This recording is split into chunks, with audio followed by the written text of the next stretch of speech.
So I'm gonna say hello, and you're gonna say hello back, Okay. and we're gonna start. Amen. So, hello. Hi, legend. How are you?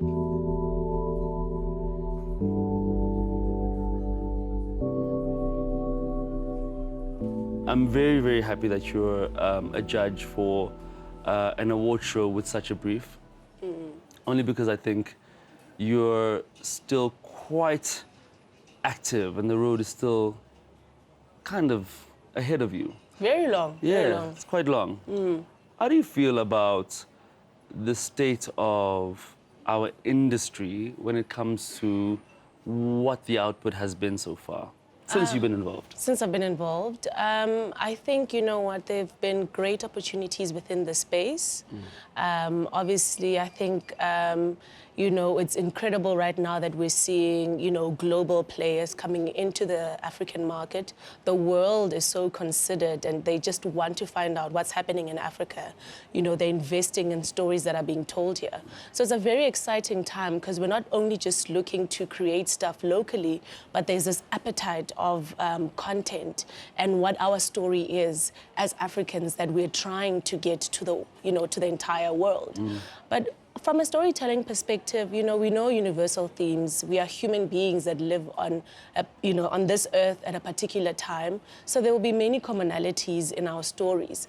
But what, you know, what causes, what gives us a distinct difference is our authenticity, who we are, our pride, you know, and just bringing all those stories that were hidden in the shadows of our lives and bringing them forward into the light. So how do you enter this industry? You go from, because I'm assuming that you've studied quite a lot. It comes across that way. Well, I mean, so I actually started out at Wits University. Sure. I did a BCom in Insurance and Risk Management and Marketing. So my undergrad was in commerce, and then I went to go study film, but I took an accelerated route. So I went to go study in the Czech Republic for a year, which was very... it was not like as academic, but we were like shooting like a film every second week. Amazing. And that's what I wanted to learn because I'd never picked up the camera. I didn't know visual language. I just knew that I had this, you know, burning desire to tell stories. And I didn't have 4 years. I just wanted it, you know, to get done. I'm like, let me just get myself there and then, you know, I'll see what I do with the rest. I think you take on things as an intellectual. That's what I've noticed. I don't know where you get it from. I don't know where I'm getting it from, but I think it's mainly because of our conversations. So your perspective for our industry is what? For me, I think I'll tell you where it begins. So for me, telling stories is dignity, you know, bringing dignity to our people. If people can't tell their stories, if we don't remember and capture what is happening at a particular place and time, just like if you don't sometimes put on Instagram, did it happen?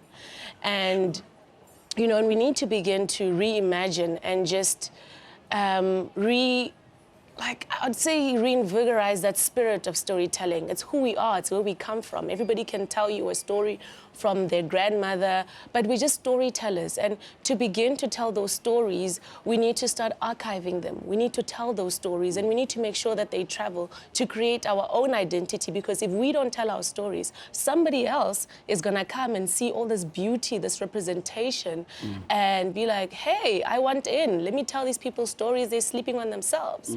So that idea of storytelling for me is just the genesis of how I see the world. What do I call Chesty in our industry? You're seen and respected in many fields. You're seen as a creative, you're seen as a visionary, you're seen as a voice, you're seen as an authority. You've got a very good eye for things. What do I call that? I'm just a creative being I'm a student, I'm learning. I'm, learning from my peers. I'm learning from people that I respect. I'm learning from even the juniors in our team because every perspective is an important one. So I'd say I'm a creative being who's always on a journey of learning and to sharpen a skill. As much as writing is also a muscle, you have to work on it. Even the creative eye. Even the creative eye, you have to see beautiful things. A friend of mine says the eye must travel. You have to see beautiful things so that, when you're looking at things, you know how to frame them. You have to have a story. What are you telling? It's important that even when we are busy with our, unfettered expression of our art, we learn to be responsible with that, with this, whatever gift, if you call it a gift, whatever thing that you see in front of you and how you use it.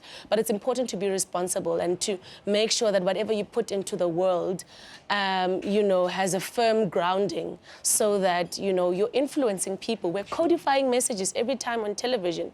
When we write a story that makes somebody belong or feel important, somewhere in a family, I hope, somebody's like, oh my gosh, that person looks like me, they love like me. And in their family, they're like, oh, we get it. This is who you are, Let's be conscious about how we, write and reflect on these characters that we're putting out to the world, because that responsibility for me is key to the work and how I equip myself.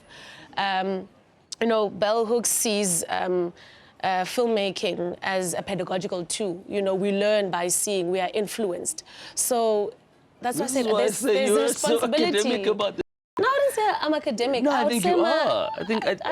I think like there's a level you go down and you reference certain things. I mean, Bell Hooks is great. I've only read one book. It talks about love and but all about love. Yeah, and that's important because we need is. to show love as well. It is, but I don't know how to translate that into my film life, my creative world. Yet you do it so easily. And I think it's such an important thing because it feeds into character development. Yes. It feeds into just the bottom lining of whatever the message is. You are the beginning of what a great film feels like. And I often feel like every single time I hear you, I go, oh my God, this feels like I'm in a workshop. It feels like we're about to do something. Oh my gosh, am I that friend who's in DMCs in the club but on the phone? Like literally, I imagine watching Fast and the Furious and you dissecting Vin Diesel. Like, and I'd be like, oh, okay, cool, this was based on Mandela. And I wouldn't have seen it, but what I'm trying to say is that you have such a great way of institutionalizing the beginning. And I think that is what we all need. I mean, if you look at some of the products that we're seeing right now, we're given characters without, like, a history, without a landing, platform. I don't know, I just always feel like someone like you is so important for the beginning of a story. But can I tell you something? I also believe that we must unburden Black filmmakers of making everything about struggle, right? So, we have different, we all have different voices and different target markets that we need to speak to. We need people to just tell us about, I don't know, Black people are getting high in space. Yeah. I don't know, you know what I mean? Yeah. Because Hollywood gets to just make films about nothingness sometimes, and it's great, and we can tune out and don't have to be, and suspend that disbelief. Yeah. So it's important that as much as we're creating a library of work that begins to question representation, at the same time we need to give Black filmmakers the freedom to explore and create work that's, I want to hear alternative music. Yeah. What does rock and Maskandi together feel like? What does, I don't know, an experimental film in Mahuba's Kloof of, I don't know, our beings living under the baobabs, looks like. So we all can't speak to the same market, but we have to be champions of whatever we're bringing to the industry and to our audiences. The most important thing for me is just to be responsible about the medium and respect that craft.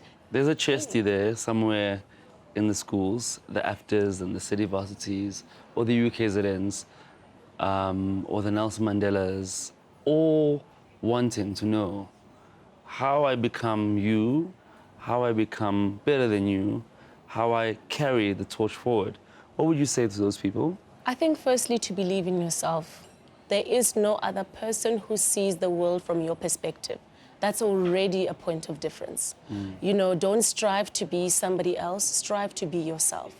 You know, when I often meet, you know, young filmmakers and they're like, I want to be like you, I'm like, no, don't be like me, be better than me.